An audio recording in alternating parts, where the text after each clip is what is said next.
মার্কিন পররাষ্ট্রনীতিতে বড় ধরনের পরিবর্তন। রাতারাতি এই নীতি বদল থেকে অনেকেই চমকে উঠেছেন। ইউক্রেনের প্রেসিডেন্ট ভ্লাদিমির জেলেনস্কিকে একেবারে ছুঁড়ে ফেলে দিয়েছেন মার্কিন যুক্তরাষ্ট্রের প্রেসিডেন্ট ডোনাল্ড ট্রাম্প। তাকে অভিহিত করেছেন মধ্যম মানের জোকার হিসেবে। একই সঙ্গে জেলেনস্কিকে অনির্বাচিত স্বৈরাচার বলেও আখ্যা দিয়েছেন ট্রাম্প। এখন থেকে তাকে কোনো সহায়তাও করা হবে না বলে সাফ জানিয়ে দিয়েছেন মার্কিন প্রেসিডেন্ট। ট্রাম্পের এই ঘোষণার পরে দুনিয়া জুড়ে হইচই পড়ে গেছে। মার্কিন পররাষ্ট্রনীতিতে বড় ধরনের রদ বদলের আভাস পাওয়া যাচ্ছে। কারণ রাশিয়া ইউক্রেন যুদ্ধের মধ্যে কিয়েভ সফর করেছিলেন প্রেসিডেন্ট বাইডেন। যুক্তরাষ্ট্র এতদিন ছিলেন ইউক্রেনের বন্ধুরাষ্ট্র। বাইডেনের আমন্ত্রণে ওয়াশিংটনে গিয়ে মার্কিন কংগ্রেসে ভাষণ দিয়েছিলেন জেলেনস্কি। সেই জেলেনস্কিকে ট্রাম্প যেভাবে উপহাস ও ব্যঙ্গ বিদ্রূপ করে আক্রমণাত্মক বাক্যবাণে বিদ্ধ করেছেন, তাতে বিস্মিত হয়ে গেছেন বহু মানুষ। কূটনৈতিক মহলে উঠছে নানা প্রশ্ন। তাদের ধারণা, যুক্তরাষ্ট্রের পররাষ্ট্রনীতি সম্পূর্ণ উল্টো পথে হাঁটতে শুরু করেছে। স্বাভাবিকভাবে বাইডেনের ক্রীড়নকদের জন্য বিপদ বাড়ছে বলেও ধারণা করছেন তারা।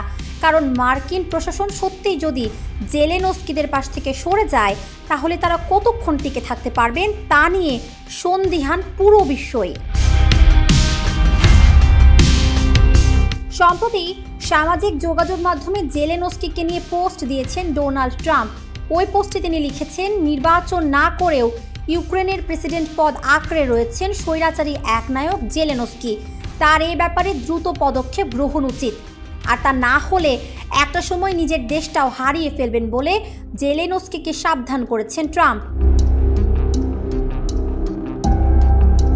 ইউক্রেনের জন্য মার্কিন অর্থ সহায়তা নিয়েও প্রশ্ন তুলেছেন দেশটির প্রেসিডেন্ট।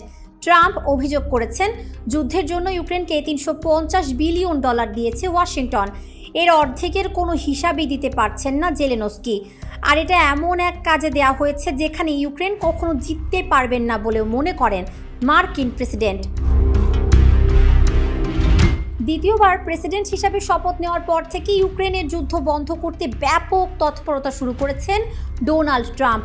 সৌদি আরবের মধ্যস্থতায় রাশিয়ার কর্মকর্তাদের সঙ্গে ট্রাম্প প্রশাসনের আলোচনাও শুরু হয়ে গেছে। কিন্তু সেখানেও আমন্ত্রণ জানানো হয়নি জেলেনস্কির কোনো কর্মকর্তাদের। ট্রাম্প পুতিন বৈঠকও হতে পারে শিগগিরই। হঠাৎ জেলেনস্কির বিরুদ্ধে ট্রাম্পের সোচ্চার হওয়ার পেছনে প্রধান দুইটি কারণ দেখছেন আন্তর্জাতিক বিশ্লেষকরা। প্রথমটি হলো, যুদ্ধের জন্য ইউক্রেনকে বিপুল অর্থ ঢেলেছে মার্কিন যুক্তরাষ্ট্র। এখন সেই অর্থের বিনিময়ে দেশটির গুরুত্বপূর্ণ একাধিক খনি নিয়ন্ত্রণ নিতে চাচ্ছে মার্কিন লবি। কিন্তু এ কাজে বাধা হতে পারে জেলেনস্কি, তাই তাকে সরানোই প্রথম কাজ বলে মনে করা হচ্ছে। আরেকটি কারণের কথাও বলছেন বিশ্লেষকরা। রাশিয়া ইউক্রেন যুদ্ধ বন্ধে প্রতিশ্রুতিবদ্ধ ডোনাল্ড ট্রাম্প, কিন্তু যুদ্ধ বন্ধ করতে হলে পুতিনের শর্ত মেনেই তা করতে হবে, এটাও পরিষ্কারভাবে জানেন ট্রাম্প। আর যুদ্ধ বন্ধ করতে হলে প্রথমেই গদিচ্যুত করতে হবে জেলেনস্কিকে। তাই তার উপর এমনভাবে চাপ প্রয়োগ করা হচ্ছে যেন নিজে থেকেই সরে যান তিনি।